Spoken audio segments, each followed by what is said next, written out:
Ethanol சேமிப்பு tank வெடி விபத்தில் ஊழியர் ஒருவர் பலி மற்றும் இன்னொருவர் படுகாயமடைந்திருக்கிறார். சென்னை தண்டையார்பேட்டை ஆயில் தயாரிப்பு நிறுவனத்தில் நடந்த விபத்தில் ஊழியர் ஒருவர் பலியாகியிருக்கிறார், இன்னொருவர் படுகாயமடைந்திருக்கிறார்.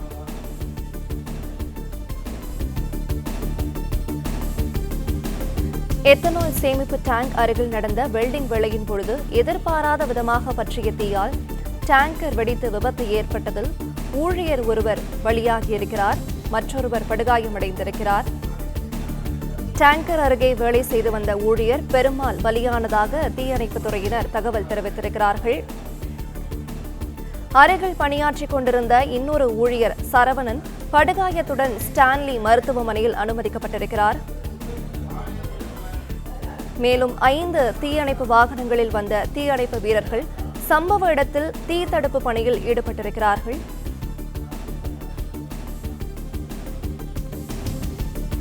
சென்னை தண்டையார்பேட்டை ஆயில் தயாரிப்பு நிறுவனத்தில் நடந்த விபத்தில் ஊழியர் ஒருவர் உயிரிழந்திருக்கிறார். மேலும் எத்தனால் சேமிப்பு டேங்க் அருகில் நடந்த வெல்டிங் வேலையின் பொழுது எதிர்பாராத விதமாக பற்றிய தீயால் டேங்கர் வெடித்து விபத்து ஏற்பட்டிருக்கிறது. இந்த விபத்தில் டேங்கர் அருகே வேலை செய்து வந்த ஊழியர் பெருமாள் பலியானதாக தீயணைப்புத் துறையினர் தகவல் தெரிவித்திருக்கிறார்கள்.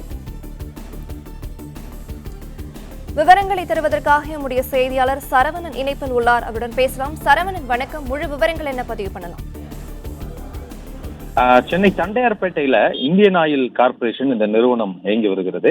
இதுல இந்த எண்ணெய் கசிவுகளை, எத்தனால் உள்ளிட்ட இந்த ஆயில் கசடுகளை எல்லாம் சேமித்து வைக்கக்கூடிய ஒரு கிடங்குல இந்த தீ விபத்து ஏற்பட்டு, அதாவது டேங்கில் தீ விபத்து ஏற்பட்டு இதில் ஒருவர் உயிரிழந்திருப்பதாக தகவல் கிடைக்கப்பட்டிருக்கிறது. தீயணைப்பு துறையினர் இந்த சம்பவம் எவ்வாறு நடந்தது குறித்து தகவல் தெரிவித்திருக்கிறார்கள். அதாவது இந்த ஐஓசியினுடைய வளாகத்துல, இந்தியன் ஆயில் கார்பரேஷனுடைய இந்த வளாகத்துல இது போன்ற அந்த எண்ணெய் கசடுகளை எல்லாம் சேமித்து வைக்கக்கூடிய டேங்குகள் நிறைய இருக்கிறது. அதுல ஒரு 10 அடி உயரமும் 20 அடி அகலமும் கொண்ட எத்தனால் கழிவுகளை சேமித்து வைக்கக்கூடிய ஒரு டேங்க் என்றும், இந்த டேங்க்ல ஏற்பட்டிருந்த அந்த ஒரு உடைப்பு அதற்றை சரி செய்வதற்காக 2 ஊழியர்கள் அதுல பணியிலே ஈடுபடுத்தப்பட்டிருக்கிறார்கள். அதிலிருந்து அந்த வெல்டிங் பணியிலே ஈடுபட்டிருந்த பொழுது அதில் எதிர்பாராத விதமாக தீப்பற்றி இருக்கிறது. ஆனால் அந்த டேங்க்ல எண்ணெய் கசடுகள் எதுவும் இல்லை என்று சொல்கிறார்கள். அது சற்று அந்த பகுதியில் மட்டுமே இந்த எண்ணெய் கசடுகள் இருந்ததாகவும், ஆனால் அதில் இந்த வெல்டிங் ஏற்பட்ட தீப்பொறியின் மூலமாக அது தீ விபத்து ஏற்பட்டிருக்கிறது என்று சொல்கிறார்கள். அதே வேளையில இந்த தீ விபத்து ஏற்பட்டிருந்தாலும் முழுமையாக அந்த டேங்க் எரியவில்லை என்பதையும் தீயணைப்பு துறையினர் தெரிவித்திருக்கிறார்கள். அந்த பகுதிக்கு பொதுமக்கள் யாரும் செல்ல முடியாத ஒரு பகுதி.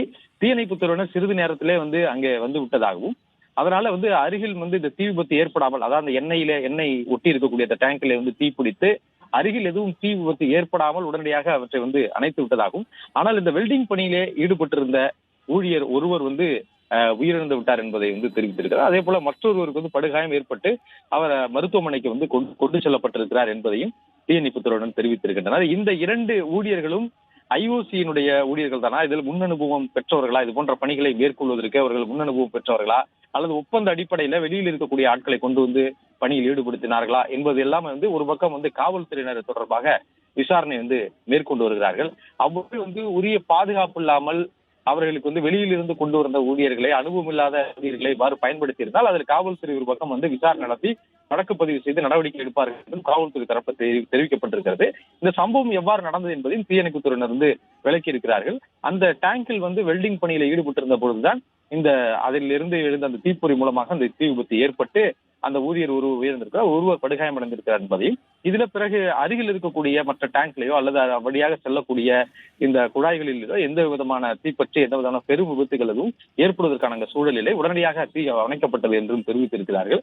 இந்த சம்பவத்தில் 5 தீயணைப்பு வாகனங்கள் ராயபுரம் அருகில் இருக்கக்கூடிய கொருக்குப்பேட்டை, தண்டையார்பேட்டை உள்ளிட்ட பல்வேறு பகுதிகளில் இருந்தும் தீயணைப்பு மீட்பு குழுவினர் உடனடியாக அங்கே விரைந்திருக்கிறார்கள். தற்பொழுது அங்கே அந்த சம்பவம் நடந்த அந்த இடத்துல தீயணைப்பு துறையினர் முழுமையான அந்த பாதுகாப்பான ஒரு சூழலை ஏற்படுத்தி இருப்பதாகவும், வேறு எதுவும் தீ விபத்து ஏற்படுவதற்கான நிலை அங்கே இல்லை என்பதையும் தெரிவித்திருக்கிறார்கள். தொடர்ந்து தீ விபத்திற்கான வேறு எதுவும் காரணங்கள் என்ன, அந்த டேங்க்ல எவ்வளவு எண்ணெய் கசடுகள் இருந்தது, அவ்வாறு இருக்கும் பொழுது எவ்வாறு இது போன்ற ஒரு தீப்பற்றக்கூடிய ஒரு பணிகளை செய்யும் பொழுது அது பாதுகாப்பற்ற முறையில் இருக்கும், அதற்கு யார் அனுமதித்தது போன்ற இந்த கோணங்களில் எல்லாம் காவல்துறையும் தீயணைப்பு துறையும் இணைந்து இது தொடர்பான விசாரணையை மேற்கொண்டு வருகிறார்கள்.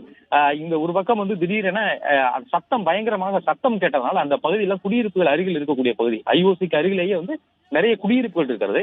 இந்த சத்தம் கேட்டதனால இது மக்களிடையே ஒரு அந்த அந்த பகுதியில் இருக்கக்கூடிய மக்களிடையே ஒரு பீதியை ஏற்படுத்தி இருக்கிறது. ஏனென்றால் அது மிகப்பெரிய நிறுவனம் ஐஓசி அந்த பகுதியில எண்ணெய் குழாய்கள் எல்லாம் இந்த குடியிருப்புக்கு அருகிலேயே செல்லக்கூடிய நிலையில அது வந்து எதுவும் தீ விபத்து ஏற்பட்டால் ஒரு பெரும் விபத்தாக அது வந்து ஏற்படுவதற்கான வாய்ப்பு இருக்கிறதுனால பொதுமக்கள் அவர்கள் வந்து ஒரு பீதி ஏற்பட்டு அவர்கள் எல்லாம் அங்கிருந்து அலறடித்து ஓடி இருக்கிறார்கள்.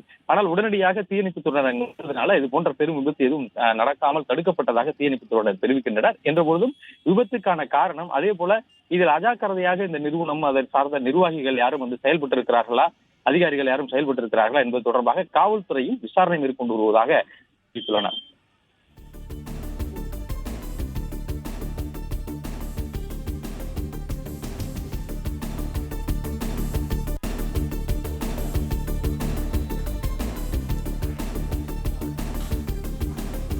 எத்தனால் சேமிப்பு டேங்க் வெடிவிபத்தில் ஊழியர் ஒருவர் உயிரிழந்திருக்கிறார், மற்றொருவர் படுகாயமடைந்திருக்கிறார். முழு விவரங்களை வழங்கியமைக்கு நன்றி சரவணகுமார்.